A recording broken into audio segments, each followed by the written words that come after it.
क्योंकि टांगे दोनों बेकार पड़ी होती हैं। कहीं ना कहीं तो उनसे काम लेना है ना, फिर फैमिली मैटर में उनको अड़ा देते हैं। भाईजान इसका कौन सा हमारे साथ ब्लड रिलेशन है? जी जी, आपके साथ ब्लड रिलेशन बनाया जो बाद में फ्लड रिलेशन बन गया। ओ मिस्टर, जरूरी नहीं होता कि जिसके साथ ब्लड रिलेशन हो उसी की आप बेहतरी सोचें। अली साहब, लकड़बग्घों के साथ मेरा क्या ब्लड रिलेशन? मैं जंगल में जा रहा था एक दफा, तो लकड़बग्घे आपस में लड़ रहे हैं। मैंने जीप रोकी फौरन और मैंने कहा, शर्म आनी चाहिए तुम्हें। एक ही जगह खाते हो, एक ही जगह पीते हो, एक ही जगह रहते हो और आपस में लड़ाई कर रहे हो। आप यकीन करें, उन्होंने मुझे एक्सक्यूज किया है। अच्छा। और फिर मैं जाके अपनी जीप में बैठा हूं और जीप स्टार्ट नहीं हुई। लकड़बग्घों ने फिर धक्का लगाया और गाड़ी मेरी स्टार्ट करवाई। वाह वाह, क्या बात है। ये होती है हमदर्दी। मैंने उनके साथ हमदर्दी की, उन्होंने मेरे साथ हमदर्दी की, हालांकि कोई ब्लड रिलेशन नहीं था। हाय हाय दुरानी भाई, आपके पास तो बस यही बातें रह गई हैं। मेरे पास यही बातें, तो भाभी आप कौन सा कॉलम लिखती हैं? हाय दुरानी भाई, मेरा बेटा बहुत दूर चला गया है, मैं इसलिए परेशान हो रही हूँ। ओ बहन जी, बात दूर की या नजदीक की नहीं होती, और क्या, फोकस सिर्फ शिकार पे होना चाहिए। मैं कई दफा बहुत दूर निकल गया हूं शिकार के चक्कर में। अली साहब, एक दफा मैं सफेद चीते के पीछे शिकार पे निकला हूं। अच्छा। इतनी दूर निकल गया हूं, इतनी दूर निकल गया हूं कि रास्ता भूल गया हूं।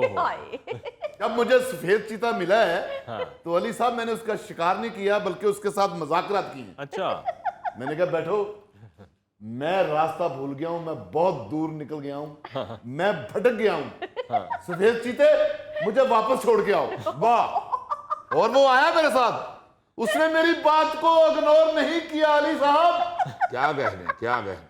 सफेद चीता आगे आगे, मैं पीछे पीछे। और कितना बुरा लग रहा होगा, वो सफेद चीता, आप सफेद दुरानी।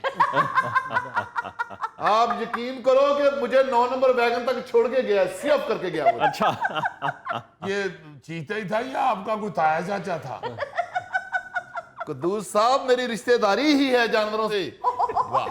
मामू, आपकी भी किसी जानवर के साथ रिश्तेदारी है? दुरानी साहब, वैसे आपने बड़ी मानीखेज बात की है कि काम पर फोकस होना चाहिए, क्योंकि अगर काम नहीं होगा तो फिर उसके बगैर नताइज ही नहीं हासिल हो पाएंगे।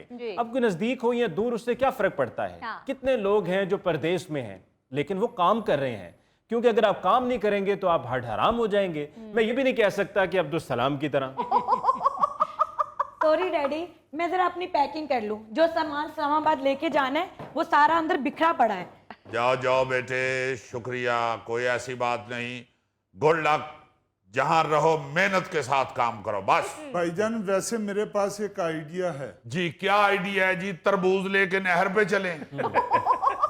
या मेरा ख्याल बीफ और मटन इकट्ठा पकाना चाह रहा है।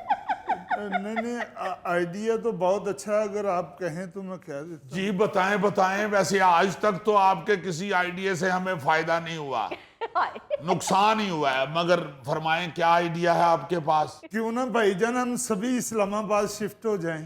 क्यों जी? भाईजान, वहाँ मरी भी नजदीक पड़ता है, हर वीकेंड पे मरी चले जाया करेंगे। बहुत अच्छे, ताकि बच्चे को जितनी तनख्वाह मिलनी है वो तुम्हारे मरी के सैर सपाटों पे बर्बाद कर दिया करे। वहाँ जो उसने किराए पे घर लिया है वो पैसे बर्बाद नहीं होंगे। नहीं तो इस घर को ताले लगा के चले जाएं ताकि हर चीज बर्बाद हो जाए यहाँ की। ओहो, शर्फू को यहाँ छोड़ के जाएंगे, वो घर का ख्याल रखेगा। ओ नहीं बीबी जी, मुझे भी साथ लेके जाएं, मुझे अकेले में डर लगता है। इसको साथ ही ले जाएं, नौकर अक्सर चोरों के साथ मिल जाते हैं। तो रानी साहब, आप ही शरफू को अगर यहाँ छोड़ दिया तो वहाँ खाना कौन बनाएगा? वाह जी वाह, सबको अपनी अपनी पड़ी हुई है। भाई, अगर बच्चे की ट्रांसफर हो गई है तो उसको जाने दीजिए।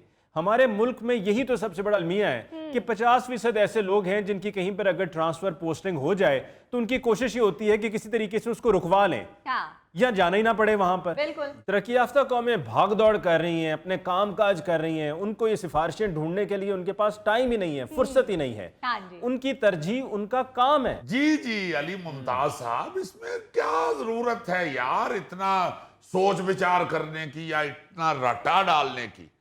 यहीं हम लोग रहेंगे, कोई नहीं जाएगा। वो चला गया, ट्रांसफर हो गई, ठीक है, अपनी बीवी को ले जाना चाहता है, दैट्स इट।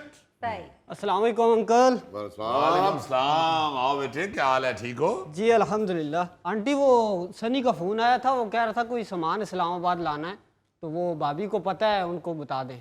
हाँ जी, भाभी को ही पता है कि वहाँ क्या सामान पहुँचाना है क्या नहीं पहुँचाना, हमें तो वो कुछ बताता ही नहीं है। इरफान बेटा, तुम्हारी भी कहीं ट्रांसफर होती है या एक ही शाख पर बैठे रहते हो? अंकल इत्फाकन मेरी भी इस्लामाबाद ही ट्रांसफ़र हो गई है, और मैं तो आज ही जा रहा हूँ, इसीलिए तो सनी का सामान लेने आया हूँ। भाभी भी मेरा ख्याल है 2-3 दिन बाद जाएगी। तुमने बताया ही नहीं कि तुम्हारी ट्रांसफर भी इस्लामाबाद हो गई है। आंटी इस मौजू पे बात ही नहीं हुई।